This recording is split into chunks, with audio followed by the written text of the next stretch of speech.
नमस्कार। आज के इस खास विश्लेषण में हम सीधे एक बहुत गहरे रहस्य की बात करेंगे। अक्सर जब हम अध्यात्म या धर्म के रास्ते पर चलते हैं तो दिमाग में क्या आता है? कड़े नियम, सालों की तपस्या, बड़े बड़े कर्मकांड, है ना?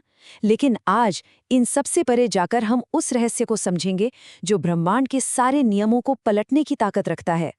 आज हम उस शुद्ध भक्ति और निस्वार्थ प्रेम का विश्लेषण करेंगे जिसे भाव कहते हैं। ये समझेंगे कि कैसे ये भाव किसी भी कठोर नियम से कहीं ज्यादा शक्तिशाली है। तो चलिए सीधे गहराई में उतरते हैं। आध्यात्म के रास्ते पर चलने वाले हर नए साधक के मन में अक्सर एक उलझन होती है। हम मान लेते हैं कि भगवान तो बहुत दूर हैं, किसी ऊंचे सिंहासन पर बैठे हैं और उन तक पहुंचना शायद हमारे बस की बात नहीं है। लेकिन जरा सोचिए, आखिर वो कौन सी चीज है जो साक्षात ब्रह्मांड के स्वामी को अपना वो सिंहासन छोड़ने पर मजबूर कर दे? क्या वो कोई खास मंत्र है या कोई बहुत बड़ा यज्ञ? असल में इसका जवाब एक बहुत ही गुप्त चाबी में छिपा है। एक ऐसी चाबी जो भगवान और हमारे बीच की इस अनंत दूरी को एक ही पल में खत्म कर देती है।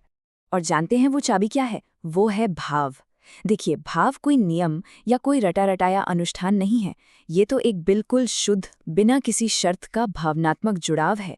आप इसे एक ऐसा शक्तिशाली चुम्बक मान सकते हैं जो ईश्वर को हमारी इस भौतिक दुनिया में सीधे तौर पर आने के लिए खींच लाता है। आसान शब्दों में कहें तो ये एक तरह की पवित्र जिद है, एक हठ है। जब अंदर का भाव एकदम सच्चा होता है ना, तो भगवान दर्शन देने के लिए सचमुच बाध्य हो जाते हैं। और इस बात को सिर्फ थ्योरी में नहीं बल्कि असल जीवन में कैसे देखा गया, इसके लिए हम दो बहुत ही अद्भुत ऐतिहासिक घटनाओं का विश्लेषण करेंगे। तो चलिए अपनी पहली केस स्टडी की तरफ बढ़ते हैं। नामदेव का हठी प्रेम।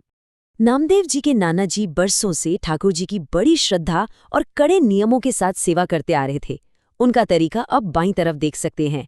एकदम सख्त नियम, समय पर भोग लगाना, फिर पर्दा खींचना और बस बाहर बैठकर इंतजार करना। लेकिन एक बार जब नाना जी तीर्थ यात्रा पर गए और सेवा की पूरी जिम्मेदारी नन्हे नामदेव को दे दी गई, तो दाईं तरफ का नजारा ही बिल्कुल बदल गया। वहां कोई नियम नहीं था, कोई प्रोटोकॉल नहीं था। वहां थी तो सिर्फ एक छोटे से बच्चे की जिद और भगवान से सीधे आमने सामने बात करने की मांग। अब ये जिद कोई छोटी मोटी जिद नहीं थी। नाना जी ने सिखाया था कि जब तक ठाकुर जी भोग न लगा लें, खुद कुछ नहीं खाना है। तो जब नन्हे नामदेव ने भोग रखा तो जाहिर सी बात है, पत्थर की मूर्ति ने तो कुछ नहीं खाया। लेकिन उस बालक का भोलापन देखिए। एक दिन निकल गया, 2 दिन निकल गए, नामदेव जी ने अन्न का एक दाना भी अपने मुंह में नहीं रखा। भूख के मारे शरीर टूटने लगा था, लेकिन उनकी वो निष्ठा जरा भी नहीं डगमगाई।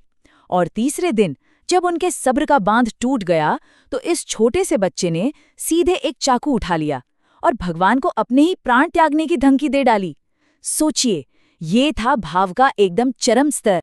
और फिर नतीजा क्या हुआ? ठाकुर जी को साक्षात प्रकट होना ही पड़ा। ये जो शब्द आप देख रहे हैं, ये सीधे उसी पल के हैं जब ठाकुर जी ने प्रकट होकर झट से नामदेव का हाथ पकड़ लिया। भगवान की इस हल्की सी झल्लाहट में भी कितना गहरा प्रेम छिपा है। वो कहते हैं, पूरे ब्रह्मांड का बोझ मेरे सर पर है, पर तू यहाँ अपनी जिद लेकर बैठ जाता है। ये बात बिल्कुल साफ दिखाती है कि कैसे एक सच्ची भावना भगवान को उनके ब्रह्मांडीय कर्तव्यों से भी परे खींच लाती है। इस घटना का जो परिणाम निकला वो सचमुच रोंगटे खड़े कर देने वाला था। ठाकुर जी सिर्फ वहां प्रकट ही नहीं हुए, बल्कि उन्होंने बिल्कुल एक भूखे इंसान की तरह नामदेव जी के हाथों से वो सारा भोजन कर लिया। थाली में एक भी दाना नहीं बचा। बाद में जब नाना जी तीर्थ से वापस आए और उन्होंने खुद अपने पुराने तरीके से भोग लगाकर देखा, तो ठाकुर जी ने भोजन नहीं किया।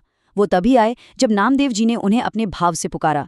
इस बात ने यह साबित कर दिया कि जो काम बरसों की कठोर कर्मकांडीय सेवा नहीं कर पाई, वो एक छोटे बच्चे के 3 दिन के शुद्ध भाव ने कर दिखाया।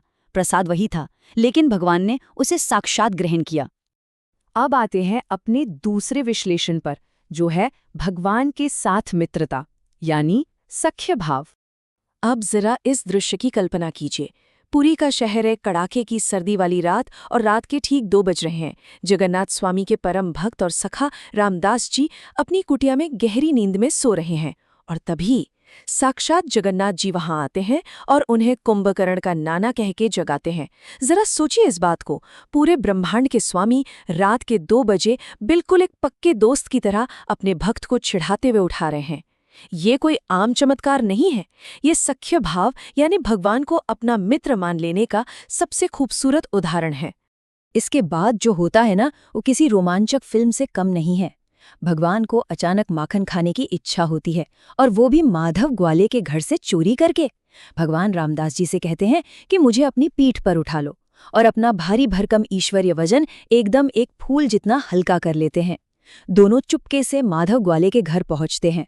वहां भगवान बस अपनी एक नजर डालते हैं और भंडार गृह का ताला खुल जाता है। लेकिन जैसे ही वो मटका उठाते हैं, एक बिल्ली म्याऊं कर देती है और ग्वाला जाग जाता है। अब सीन देखिए, रामदास जी जिनके एक हाथ में माखन का मटका है और पीठ पर साक्षात जगन्नाथ जी लदे हुए हैं, वो ग्वाले की लाठी से बचकर सरपट भाग रहे हैं। एक ऐसा ईश्वर जो पूरी सृष्टि को चलाता है, वो अपने एक भक्त के साथ चोरी करने के बाद भाग रहा है। जब दोनों एक पेड़ के पीछे छुपकर हाफते हुए वो माखन खाते हैं, तब भगवान ये बेहद अद्भुत बात कहते हैं। जो स्वाद इस चोरी के मिट्टी के मटके में है, वह सोने के थाल में कहाँ।